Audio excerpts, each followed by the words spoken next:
ওরে রাত্র যখন বেশি হয় নবী আইসা ডাক দেয়, মা ফাতেমা দরজা খুইলা বাইরে চইলা যায়।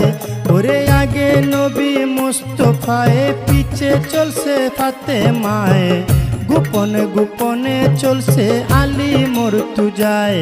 দেখে বাতুনি এক জঙ্গল মাঝে, বাতুনি এক মসজিদ আছে, সে মসজিদে ঢুকলো গিয়া বাপ বেটি দুইজনায়। ওরে পিছে পিছে আলী গিয়া দরজা না খুইজা পাইয়া, চতুর্দিকে ঘুরতেছিল আলী মর্তুজায়। ওরে চতুর্দিকে ঘুরিয়া দক্ষিণ দিকে তাকাইয়া, দুই আঙ্গুলে ভর করিল আলী মর্তুজায়। এবার দুই আঙ্গুলে ভর করিল, দক্ষিণ দিকে দুই ছিদ্র করলো, ছিদ্র করিয়া তাহার নয়ন লাগায়। ওরে নয়ন লাগাইয়া আলী ভিতর দিকে দিলেন চুকি, সব কিছু পরিষ্কার আলী দেখতে পায়।